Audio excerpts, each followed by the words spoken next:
You look away, you're speaking with your back turned. Summer's gone and it left me with a sunburn. Whatever happened to our afternoons? Just assume that you lost me like a left turn. Spent my childhood looking at the stage, waiting for the day it will be me and I can say, slow it down, that's my philosophy. I get by, making the best of what was mine. If you think this could be what you want, you just gotta try. You won't mind playing a victim of the time, 'cause I swear it's getting better, yeah, that's my philosophy.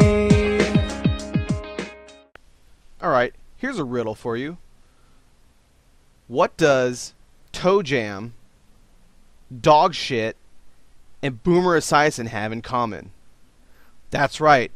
None of those things have ever won a Super Bowl. Have you ever met someone at work who talks shit on other people, yet they do the same shit that he is talking shit about?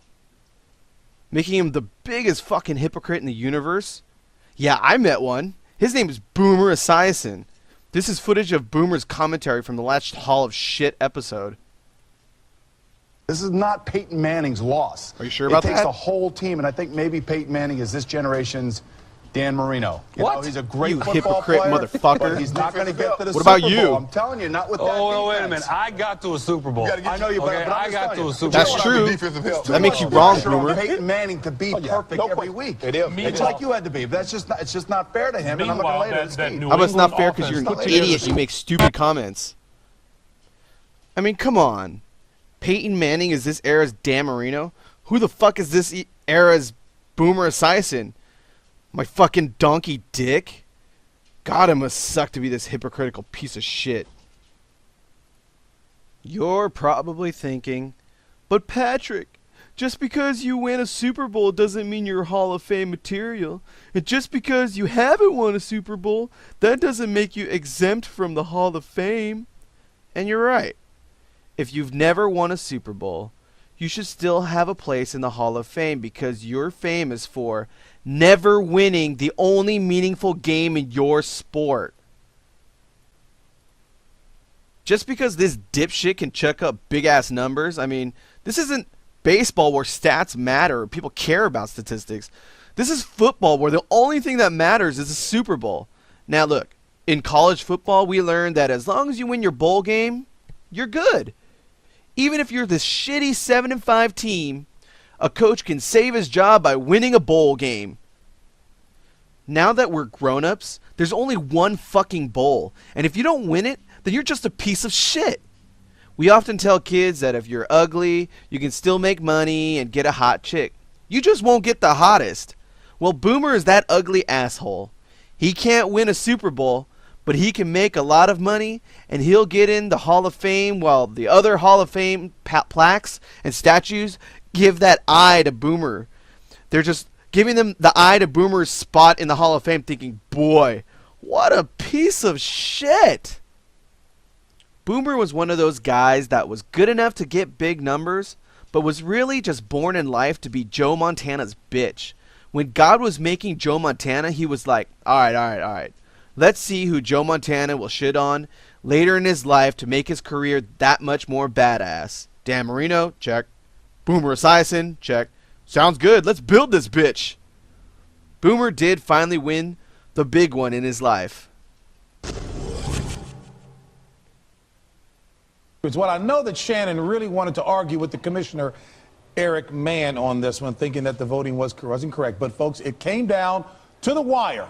Really? And Boomer finally won the Boomer! big one with You finally a 2-game won! margin of victory over Dan and Shannon. And Good to job. the Look at that victor, trophy. da-da-da-da. Look at that. Beautiful. All the Good job, spoils. Boomer. You What finally an fucking outstanding did it. trophy. Boomer, any thoughts, comments? Well, I got to tell you, I couldn't do it without my two guys over here making all the mistakes that they Look at made. him talk throughout the year. shit. I'd like to thank everybody, I don't all the think minions Shannon out there that cares. have helped me come up with Yeah, he doesn't care the picks 'cause each and every week. Boomer's a especially piece to of my fucking daughter and to my shit. son Gunnar and Sydney, who actually helped me with my picks each and every week. And He even Shannon, needed help on that. Shannon, What a you continue pathetic to piece write of that. shit. You're really interested in this, huh?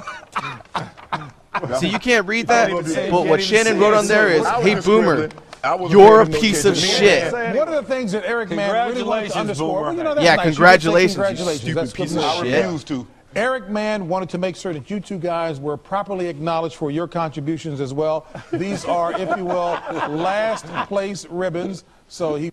Maybe they should have saved that ribbon for Boomer Esiason. You think that little speech was ad-libbed? But it was his speech he wrote for his Super Bowl win when he was a little kid. He just never fucking got to use it. Congratulations, Boomer, on using it. Boomer also got his own show and cries about the Patriots' little Spygate scandal. Hey fans, this is Hey! Boomer Esiason, and thanks for joining me here at No Game problem. On. Now here's my take on the Jets-Patriots Spygate issue. All right. You know what? The Patriots were told many times never to shoot the video on the sideline of the opposing team's coaches. It's clearly stated in the game manual that the NFL hands out, and the NFL also issued a special memorandum last September telling all member clubs, do not use a videotape on the I got sideline. a special memo for you. You fucking suck. The opposing team's signals from the defensive standpoint. Here's why I think Roger Goodell, the NFL commissioner, will be serious in terms of all right, why don't you tell us? Tell us, Boomer. Significant penalty. One is because it's in the game manual. One, you're a Two dipshit. is because the Patriots have been accused of this before, and Two, the NFL you eat went dog out to shit. a great length to make sure that everybody knew that it was against the rules. And three, just the sheer arrogance of the Patriots. How about the not sheer following arrogance that the you've rules. never won This is shit, Boomer but you Esiason, still give and your thanks for joining opinion? me here at Game On. Boomer's crying about the Patriots cheating because Boomer didn't think of it before. You know Boomer would give his left fucking nut to win a Super Bowl so that all the other real Hall of Famers can respect him. Now you may be asking, well, Patrick, at least he doesn't get all depressed and kill himself. It's just a game. What do you expect him to do? You're right. He shouldn't get all emo and kill himself over a stupid-ass game. But then, your ass shouldn't be in the Hall of Fame when you haven't won donkey dick either. Here, do this. The next time you see Boomer Esiason on TV, whip out your dick and start just slapping it on the screen, on your TV screen, in sync with what he's saying. Shit makes a lot more sense. Why does it make more sense? Because you should have more respect for the slapping of your dick on a screen than anything that this non-Super Bowl winning piece of shit says.